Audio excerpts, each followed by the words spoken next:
Hey guys, Haz here at Shield K9, and today I'm going to talk about pit bulls. There's a lot of discussion and arguments about pit bulls as a breed. These are dogs that are banned in a number of municipalities. They have quite a history, and they have their rabid fans and their rabid opponents. So let's talk a little bit from a dog training perspective and a dog behavior perspective about the pit bull. I think in order to understand the pit bull and what kind of companion and what kind of dog it is to train, you kind of have to understand a little bit their history.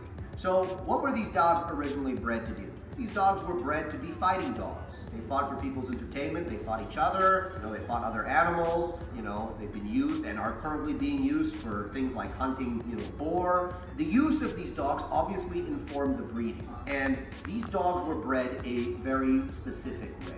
The genetics play a huge role in the temperament and the behavior of the dog in this day and age. Many generations removed from their fighting background. In many cases, there are still some people that are keeping those lines alive and actually are fighting the dogs, or we're using the dogs on wild pigs and so on and so forth. Those are called game-bred pit bulls. What you have to understand about those lines is those dogs were inbred. And I know a lot of people are going to clutch their hearts, oh no, inbreeding's terrible. It's not terrible, especially if you're inbreeding for functional working traits, which is what they were doing with the dogs. If you know what you're doing with inbreeding, you end up with dogs that are very typey, okay? They're very specific in their look, and they're very consistent in the behavioral traits that they express. So if you're looking for hunting dogs, if you're looking for police dogs, if you're looking for fighting dogs, any good breeder is doing inbreeding in a selective and smart way. In this day and age, for a dog, to be in your family, the traits of a fighting dog might not be so good for you. This is something that you need to be aware of if you want to take one of these dogs into your home to be a pet. And the reason why I'm talking about this is not to trash pit bulls, it's to educate. And what people try to do is they try to lie about what the dogs are in order to distance the dogs from maybe their dark past, so to speak. The person who raises the dog isn't going to change the genetic makeup of the dog and the behavioral traits that creates. This is what we're dealing with when it comes to the dog. And I think a lot of these issues happen because people are unrealistic about the breed. There's nothing inherently bad or good about them. They just are what they are. They are what we made them to be, okay? Now let's talk about what specific traits you need to be aware of in the pit bull terrier. Number one, they tend to be quite socially sensitive. As the handler, they're pretty sensitive to what the handler wants.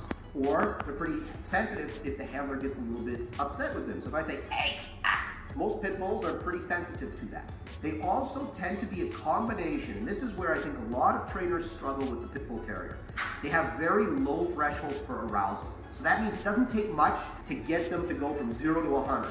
And when a pit bull goes to 100, the vast majority of them, it's really hard to get them back down to planet Earth from there. That's in their genes. There's a couple of things that can trip the switch. Number one, hey, you'll notice a lot of pit bulls get into fights with other dogs when they're playing. Somebody goes a little bit too far, and all of a sudden you have a dog fight. And speed, so what makes quick jerky movements? Well, prey objects do, or prey animals do, like rabbits, squirrels, children. So that trips the switch and puts a lot of pit bulls into a state of arousal. It doesn't mean they'll necessarily attack, but it means they're more prone to doing something that you might not want them to do.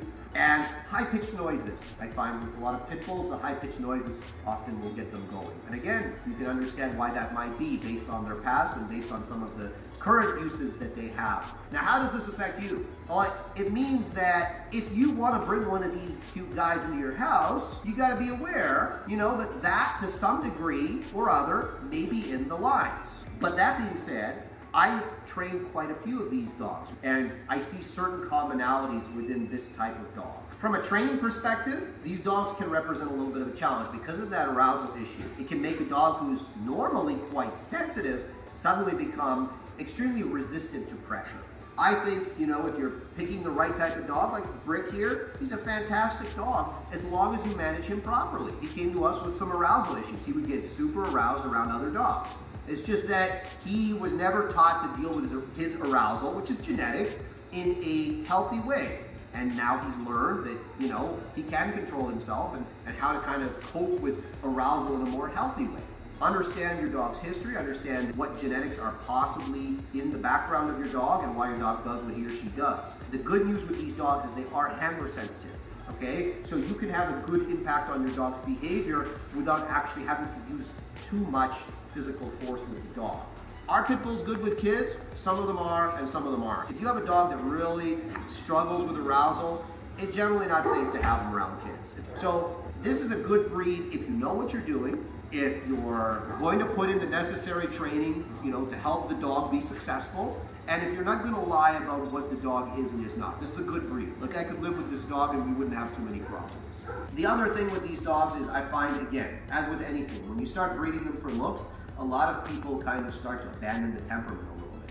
And that's where you see a lot of these dogs. They still maintain that arousal, but they carry a fair bit of nervousness because people are breeding them for looks, they're not breeding them for their character. So they're breeding dogs that maybe aren't so confident. So now you're getting maybe a dog that looks super, badass, so to speak, but isn't so confident, and he has an arousal issue. Do I think this breed should be banned? I don't think any breed should be banned, but I think we should go into ownership of a pit bull or a pit bull type dog with our eyes open and working with somebody. If you don't feel confident in your ability to train, or you aren't able to train one of these dogs properly, work with somebody that is.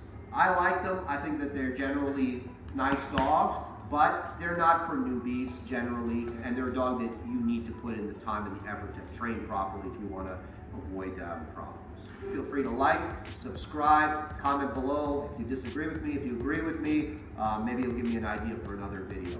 Once again, I get my training pants from Eric USA, fantastic company. Use promo code SHIELD10 to save 10% off your next Eric USA purchase. They make training pants, hiking pants, vests, jackets, all the things that you need for any kind of outdoor activity. I can't say enough good things about them. Thank you for watching.